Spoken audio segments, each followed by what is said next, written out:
distinguished guests. I warmly welcome our guests on the occasion of conferring the title of honorary doctor to Professor Anthony R. Oberschall. The event will start soon, so please stand up to receive the presidium and remain standing while the Hungarian anthem and the anthem of the United States of America are played. Please stand up.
Special session of the Senate of Corvinus University of Budapest, convened for the purpose of conferring the title of honorary doctor on a distinguished recipient.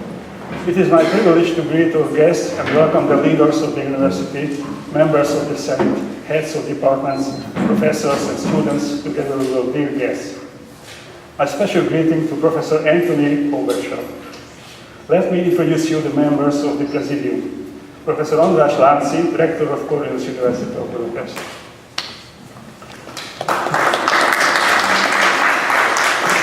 Professor Zoltán Szántó, Vice Rector for Education. Professor Attila Tasnádi, Vice Rector for Research.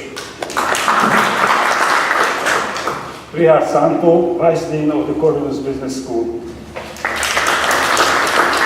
Károly Mike, Vice Dean of the School of Economics. László Csicsman, Dean of the Faculty of Social Sciences and International Relations. I am Professor Zsolt Rostoványi, President of the University Doctoral Council. Most Honorable University Senate, dear guests, university education and scientific development cannot be imagined without a wide range of academic cooperation and international professional contacts. It is always a distinguished event in the life of our university to confer the highest distinction, the title of honorary doctor, doctor honoris causa. The Senate rewards this title to those who pursue outstanding and internationally recognized scientific and public activity and at the same time keep closely in touch with our alma mater.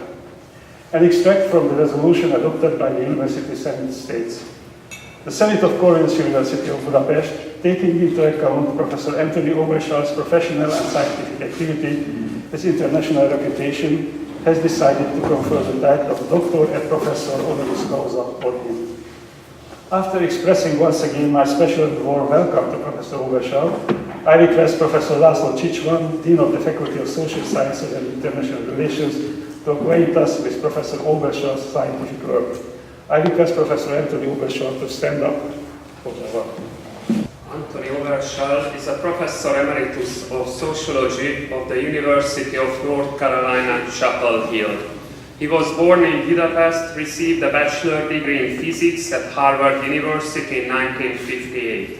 After receiving a PhD in 1962 at Columbia University as a student of Paul Lazarsfeld, he has taught at UCLA for 4 years, at Yale from 1966 until 1973, and then at Vanderbilt University until 1980.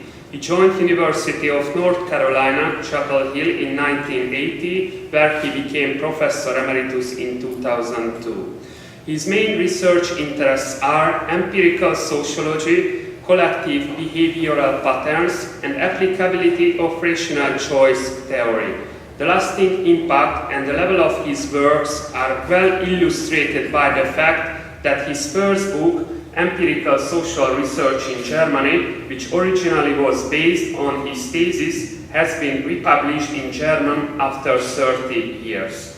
In 1973, he published his book entitled Social Movements and Social Conflict, which was one of the first manuscripts in the studies of conflict and social movements, now considered a grandstone of and a significant contribution to the sociological theories of mobilization. Several books, more than 60 articles and chapters prove that Professor Oberschall is devoted towards researches based on participant observation and other empirical methods on the one hand, and broad theoretical considerations on the other. Among others, he studied the social movements as well as the motivation of entrepreneurs in Zambia. By studying the nature of ethnic conflicts, he did fieldwork in Ireland and in Bosnia as well. On this issue, he has written not only articles and a book, Conflict and Peace Building in Divided Societies, Responses to Ethnic Violence, but an expert report as well for the United Nations International Criminal Tribunal. In his recent works, he deals with the problem how to do false beliefs spread in the public opinion. Professor Oberschall has had strong connections with the Sociology Doctorate School and the department of our university since the 1990s, providing courses and advices for students and colleagues.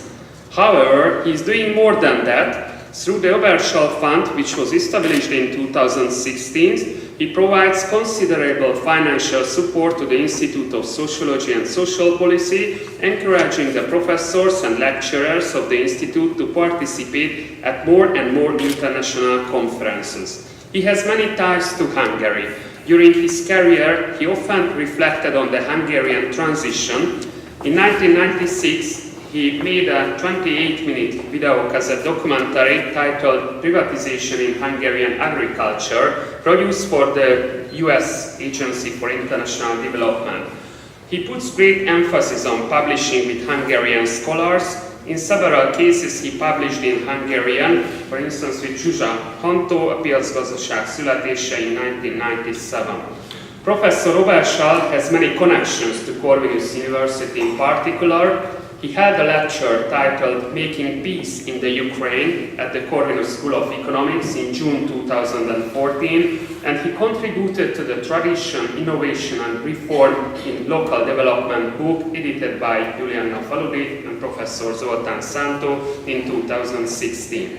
He is a frequent Fulbright scholar. He visited the Beijing University, Foreign Studies University in 1985, Budapest University of Economic Sciences, funded by USAID and the Presidential Initiative for Eastern Europe, and University of Ulster in 2003 within the framework of the Fulbright program.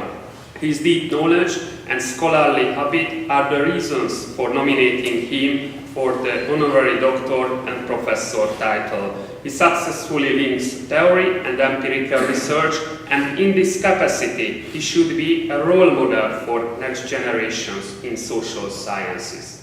Thank you for your attention. Thank you for the laudation, Professor Csicsman. I now request Professor András Lánci, Rector of our University, to confer the title of Honorary Doctor on the candidate. I request Professor Anthony Oberschall and the Presidium to stand up for the awardee. We, on behalf of myself and the Senate of Corvinus University of Budapest, are ready to confer the title of Honorary Doctor of our University on you, Professor Anthony Oberschall. By virtue of my position and honoring your scientific and professional work, I confirm the title of Doctor et Professor Honoris Causa on you and endow you with all the rights and obligations which apply to honorary doctors by force of law and habit.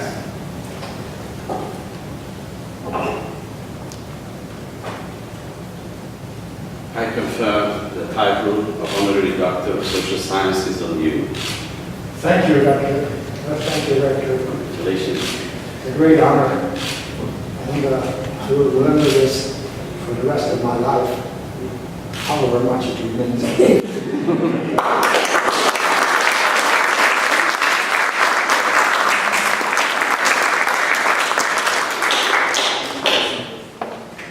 Thank you, Professor Lánci. And now I request the Presidium to be seated and request our newly initiated Dr. Professor Anthony Oberschall to deliver his inaugural lecture. Well, first I want to thank the directors, administrators, and professors and students who have come to this event, and I am very touched by this. We'll take some photographs and my children and grandchildren will be able to see what happened here. Now, I'm going to talk about some sociological reflections on my family history. And as you well know, Hungarian history experienced choices and conflicts between the Western and Eastern European culture and politics. Politics about governance, conformity to constitution and the law. On culture, the Enlightenment, civic and moral values, as exemplified by Diderot, Hume, Kant, and others, of which I consider myself an heir. And economic modernization, and that's the business part of my family. And the enemies, you might say, or the forces that both in the history of this country and in my family were opposed to it was fascism, communism, authoritarian government, ethno-nationalism, and the like. My family was a successful Catholic Jewish mixed family. The Jewish part eventually converted to Catholicism, but in terms of the politics and the legislation of the 1940s, that didn't really count for that much. But we've been in the Western camp, as far as I can tell, and we experienced all the dimensions and confrontations during this period, as did in fact thousands of other families, Hungarian families, who were very similar in terms of background and political and cultural orientation. At some time in the early middle 1940s, we lost position, property, forced relocation in villages, imprisonment, involuntary emigration. We all wanted to stay, but it was not possible to do that without losing your life. As a matter of fact, the Kammerer family plot in the cemetery,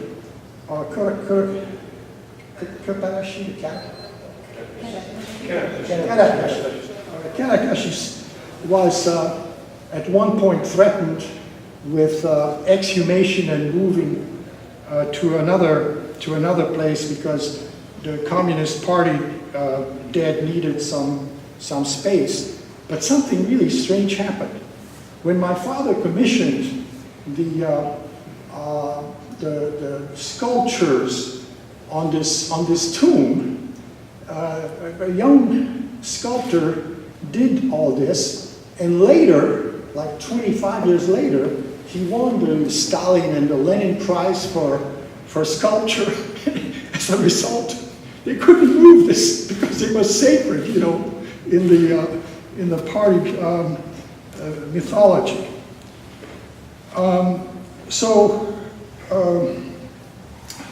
Let me say this: we lost all this, as did many other families that we know intimately, but we did not lose our human and social capital. As a family, it was worth a great deal around the world, and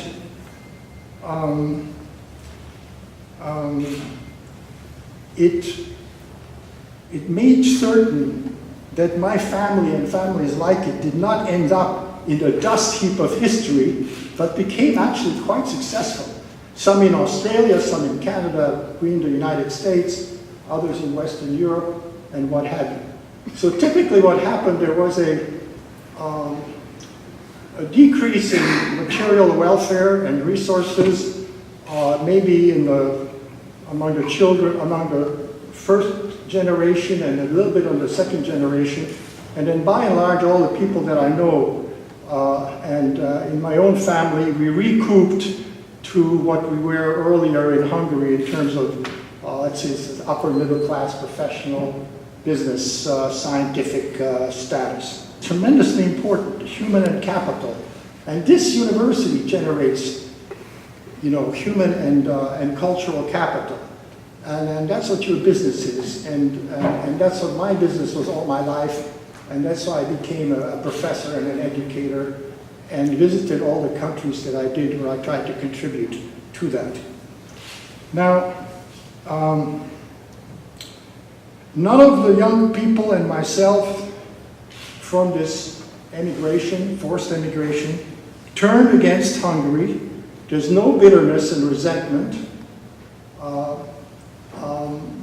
towards it. As a matter of fact, a lot of the second and third generation, like myself, came back to contribute whatever we could to Hungary after communism. We couldn't do it before then. To give you an example, my very good friend Balázs Pásztori, his father and my father already went to school in Budapest at the same gymnasium. We were both our families were found in 48, 49 in the New York area. He also eventually was my classmate at Harvard University. In 1956, when the first 56ers came to Boston, you know, Harvard is right next to Cambridge, next to Boston. So the civic fathers, the Boston Brahmins, had huge receptions for these, for the 56ers, at least the first batch of 56ers. And they needed, of course, interpreters. So Balázs and I were the interpreters. It's a really great experience because if we had translated word for word what the Bostonians were telling the 56ers and what the 56ers were telling to the Bostonians, it would have been total incomprehension. So we did some creative translating, which made, and it was shortened everything, of course, and that made everybody happy and they felt wonderful. And nobody ever found out what we did because, you know, we were the only ones who understood both sides. Well, anyway, Pastor Balázs became a very successful lawyer in New York, in a law firm. In 1990-91, he opened a branch here of his law firm.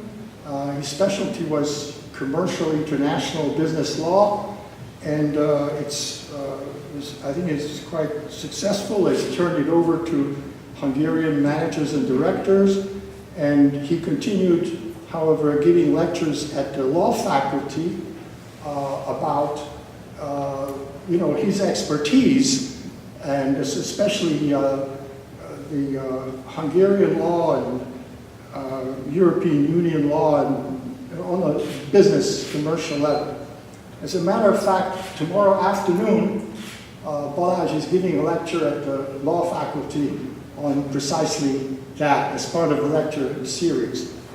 So that's just an example of what we in the diaspora, you might say, thought we could do and are doing, as a matter of fact.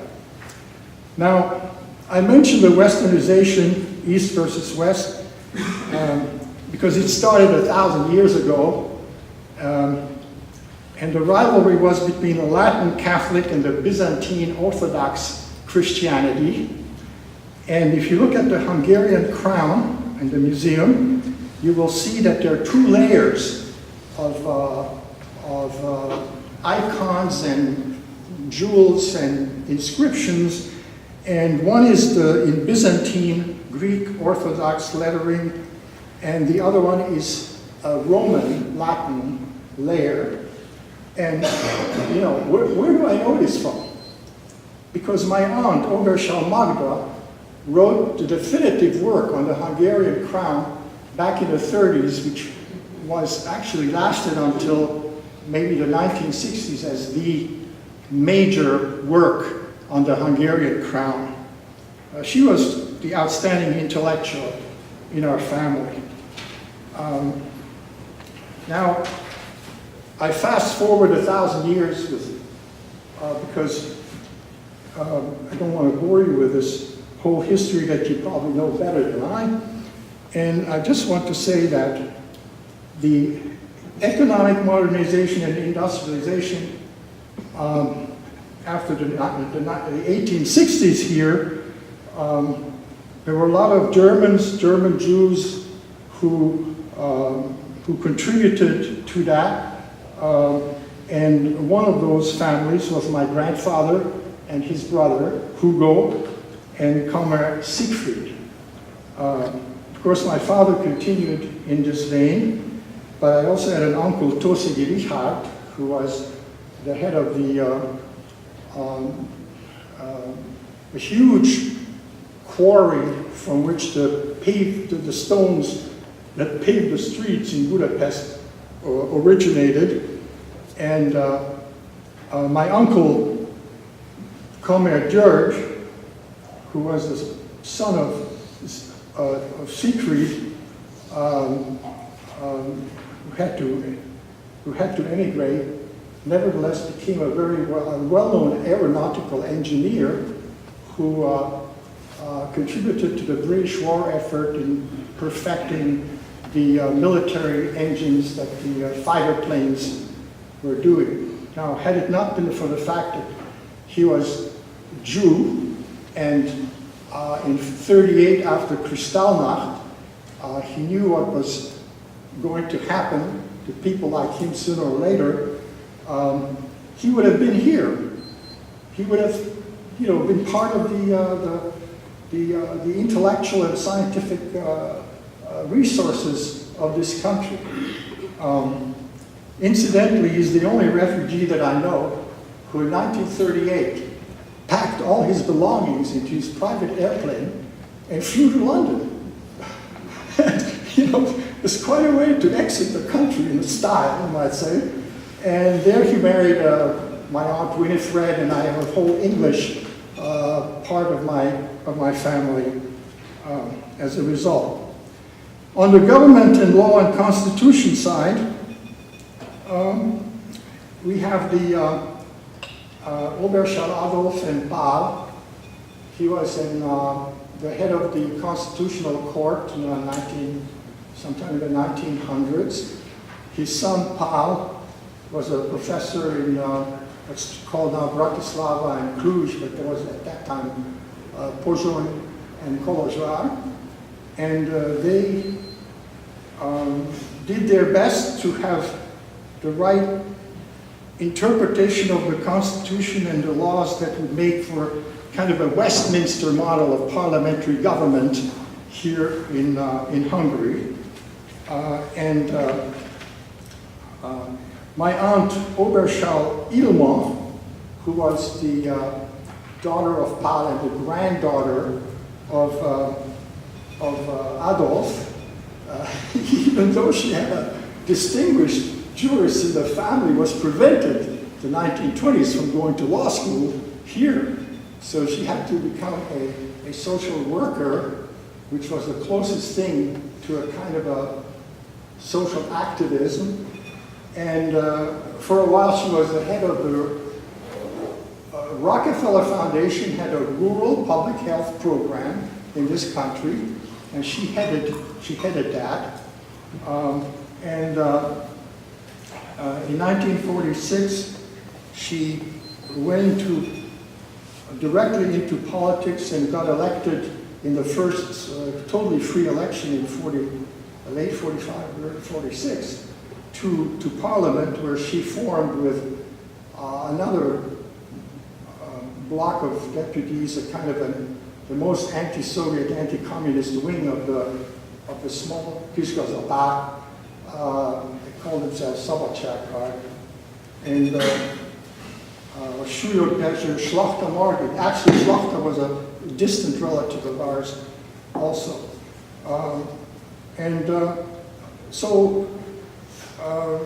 Then you have, so these are the people in my family who sort of worked on the political culture, political institutions end.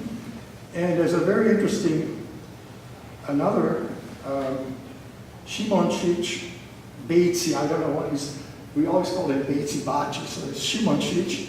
He was a colonel in the Hungarian army when the invasion of Yugoslavia, or shall we say Serbia, occurred.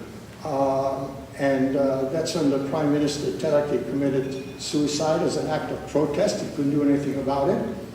Well, I'm sorry to report to you that Hungarian troops under the command of the generals committed war crimes and atrocities, which they felt the Serbs deserved because they had done it before. And of course, if you go back in history, they've done it first, then there was a reply, and there was another occasion and a payback and so on. But my uncle Simončić refused to do that. He resigned his commission, lost his position, military pensions, everything, and eventually in 47 he had to also flee the country with my aunt Agnes, and went to Uruguay.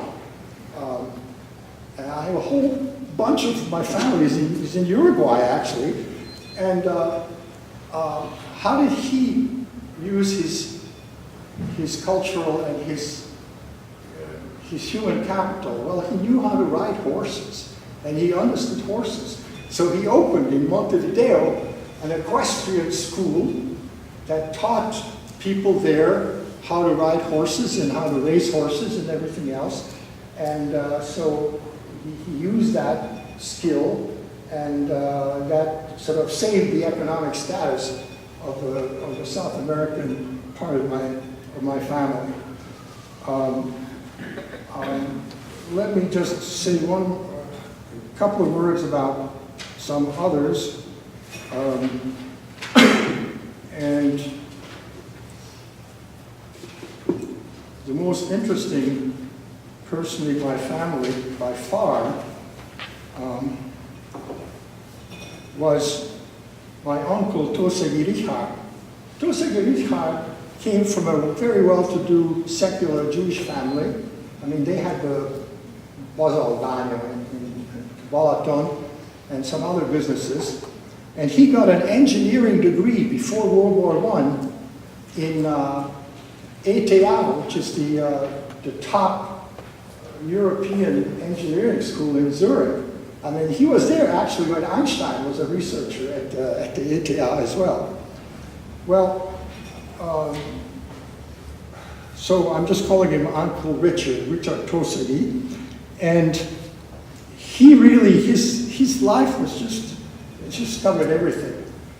He was an officer in World War I, Hungarian army, of course, and he was captured in the Ukraine. Spent 2 years, 2.5 years in a prisoner of war camp in Siberia near the Chinese border. So he learned Russian there. He learned very well, and that's what really saved him afterwards, when his knowledge of Russian. Comes the Russian Revolution, and the discipline in the prisoner camps breaks down completely, and all the prisoners, escape. The ones who tried to go from Siberia to British India, we don't know what happened to them.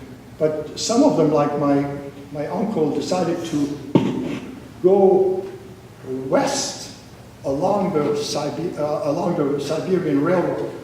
And for 6 months, it took them to go from the Chinese border almost to essentially the Baltic.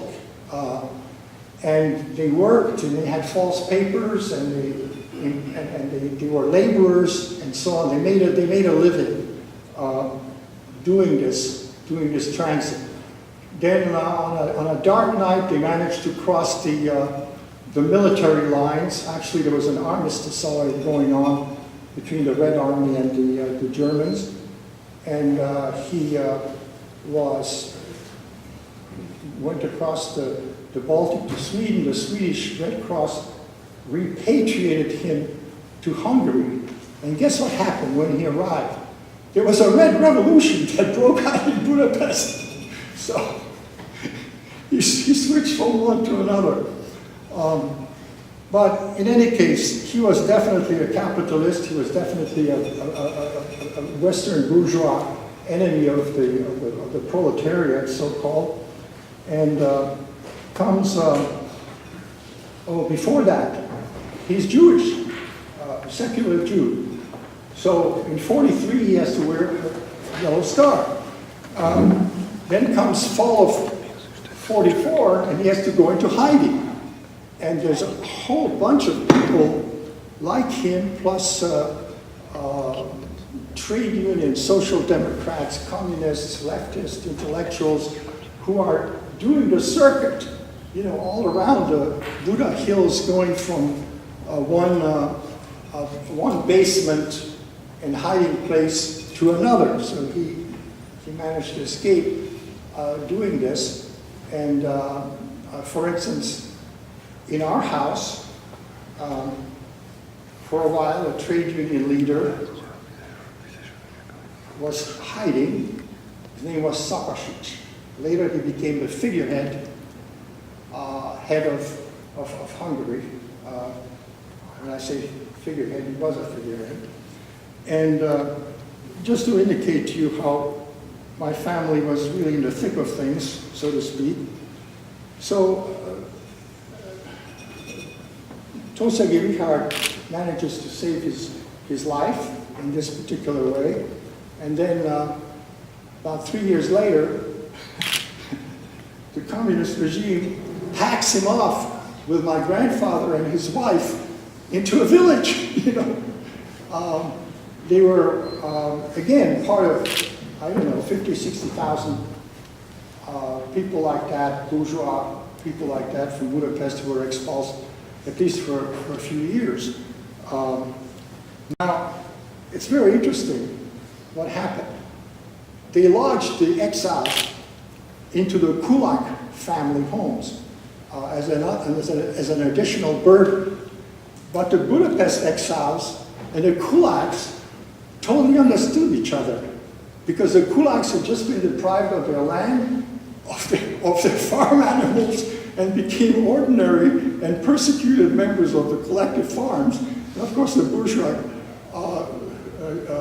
Budapest families, you know, experienced the same thing. So there was kind of a solidarity rather than resentment.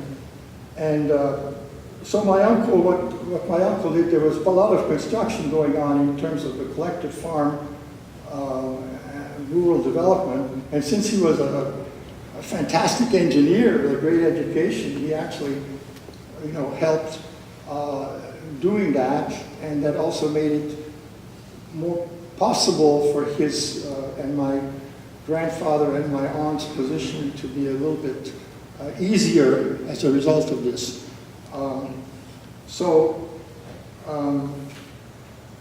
What I'm saying is that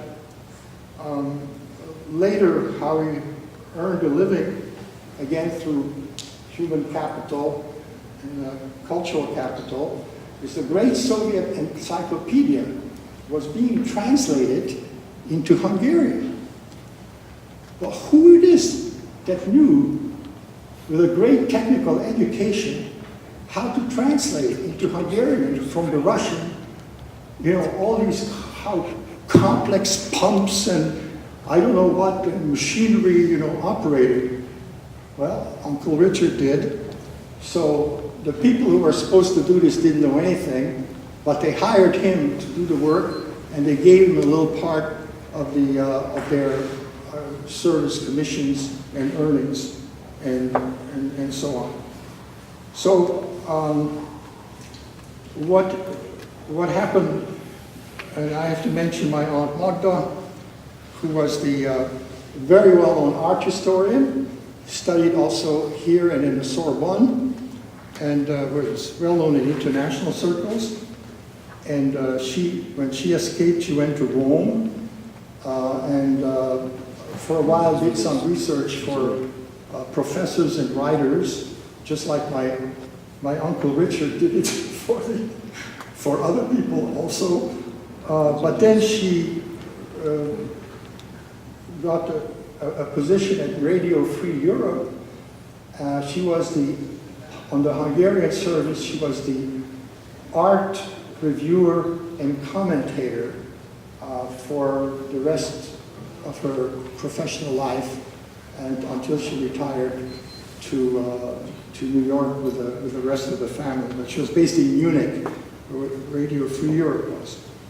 So, finally, the last person I need to mention was my father, who continued after the war. The textile industry started by my grandfather was really not damaged. It was called Komer Textilipar in Kőbánya. And so the production started up fairly rapidly after the war. And, but the industries were nationalized in, I don't know, late 48, sometime, late 48. And my father felt that there's nothing, he was of no use anymore, and he just wanted to get out. Now I want to say, what did Hungary lose by nationalizing the Komer Textilipar? The Komer Textilipar was networked into the Europe, certainly the larger European business community. We got the capital in Swiss banks, The cotton came from Egypt. The skilled workers, or the machinery came from Winterthur in Switzerland and in Liège in Belgium. The skilled workers were trained as we bought new equipment and machinery in Alsace and in other places. So there was a European network of financial, social capital between the owners and the managers of the private enterprise. And for instance, we subcontracted with Burberry for certain very special materials used in raincoats. As a result, my father actually took some business trips to Scotland where he lost all his golf clubs during the war and he bought a new set at the first visit in Scotland. But in any case, the market for the textile, Commerce Textile part was partly an international market, we're talking about a fairly large scale because we had about 3,000 workers in Turbine, but there are other branches of the business, elsewhere. Now, if you want to know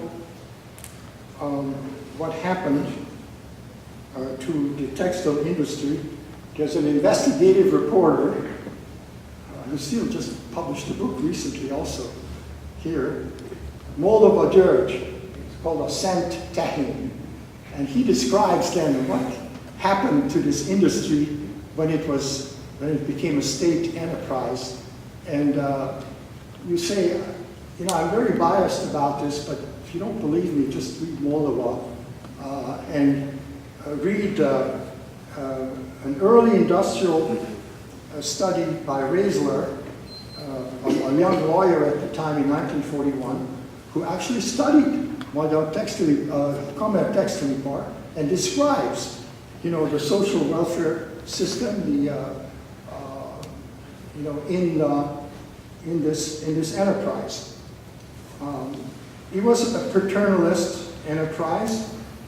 The young women textile workers from villages were supposed to eventually get married, and then they would quit working.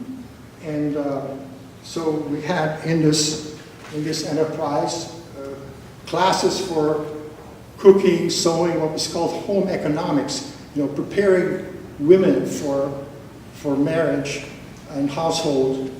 And the parents of some of these young women used to write to my mother saying, my daughter has met a young man and they're thinking of marriage. Is he suitable? What's your recommendation? Does he drink too much? So what does he do with his money? Is he reliable? Is he violent? And what have you? So my mother and a couple of social workers checked this out. She wrote back and said, okay, this is a pursue the engagement, or she would say, no, we don't recommend it. And they usually followed her advice. Believe it or not, my brother and I, for 1 week, went to the summer camp for the children of the workers every year, which was somewhere near Lake Balaton, because my father insisted that we get to know the life of the people who actually worked for the firm. There was a crisis at Christmas celebration in 1946, and then I will stop. Namely, we always had, as part of this paternalism, a Christmas dinner with all the directors, owners, family, with all the workers' families. There was a Christmas tree, a banquet, and a distribution of gifts to the children of the workers. My brother and I actually personally handed over these gifts with other people helping. Well, it comes 1946, and there was a communist cell already in the factory, and intimidation of the others, and essentially the communist group put up huge portraits of Lenin, Stalin, and Marx, and what have you, and a red star on top of the Christmas tree, you know, and a hammer and sickle all over the place. And my mother was supposed to, as always, made a speech, you know, a Christmas welcoming speech. And she was furious. I mean, she was angry. I've never seen her like that. And she got up and she said, nobody will get any dinner. It will not start. Nobody will get any distribution of gifts unless all these communist symbols are removed instantly. Before she finished speaking, ladders were already being produced. People climbed the ladders, took out all the signs, and changed the other symbols. And then she thanked them, and we continued with the usual traditional ceremonies. Now, the Raisler study is, I think, a wonderful early example of industrial study. When I write up this little talk, which I will stop in a minute, just about this time, in the 1930s, the center of the textile industry in the United States was North Carolina. And the same kind of textile mills that the cameras organized here were being organized by the textile owners and managers. And those things were studied. So I'm going to do a very interesting comparison between how this early industrialization and the paternalism associated with it occurred in Hungary and in the United States. And here's another thing, which is a dessert for an intellectual, is that the founder of sociology in Germany really was Max Weber. And Max Weber had a relative who owned a textile mill in the Ruhr. And in the summer of 2006, Max Weber decided to do one of the first industrial studies in Europe of a workforce. And you know, he published 200 pages on it. Nobody reads that stuff. I read it, and it's very, very interesting to compare, you know, these different stages of modernization, you might say. Well, in any case, what I want to say is that, well, I have to say what my connection is with Corvinus, if you allow me. My first connection is actually between my family and Corvinus is with Vácsáz Corvinus. If you go up to the castle Udvar, you know, you'll find a statue set of of Corvinus surrounded by other figures in a fountain. You'll see on the, if you look at it, see on the far right is a young maiden. I guess her name in Hungarian would be the Szép Ilonka. Anyway, well, guess what? My grandmother, Oberschall was the model in 1896. Of course, she wasn't married then, because married women couldn't do that. But that was my grandmother, who I still vaguely remember, and that was my first connection with Corvinus. The second connection was an economist by the name of Brody Sándor, András. It just so happened that he was a professor at, this was called, I think, Karl Marx University. And he also happened to be in Zambia, the same as I, as a sort of a foreign faculty member and researcher. And somehow we got to be neighbors. And I heard him talking with his wife and daughter in Hungarian, so I introduced myself. He was totally flabbergasted. Now that family split between the communist Reds and the, I don't know what to call them, the Whites, I guess.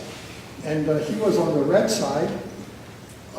His brother, however, was an international reporter for the BBC in London. So Brody, Andras, and I, every afternoon, were drinking beer and listening to his brother on the BBC, giving us the international news.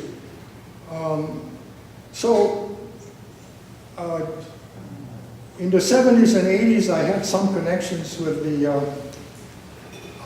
dissidents, which is, a bit of a convoluted story, like a Agent 007 kind of story. I'm not going to tell you about it unless you invite me to a wine bar afterwards, and then I'll tell you the details. But anyway, I smuggled in some documents from Ottilia Scholz, who was the head of the anti-poverty movement, and we have some connections with Kishianos. I guess he's still around. Then comes the Fulbright in 1990, which the rector Andorka was very much in favor of, with Saratino Santozoli and some of the other ones. Then later on, we studied the privatization of collective agriculture here with both Corvinus and other researchers, and we made a video documentary about this in publications. And all I can tell you is that as long as I live, I will continue my ties to Corvinus and to Hungary. And it has been a very positive experience for me, and I hope this has been for Corvinus and Hungary as well.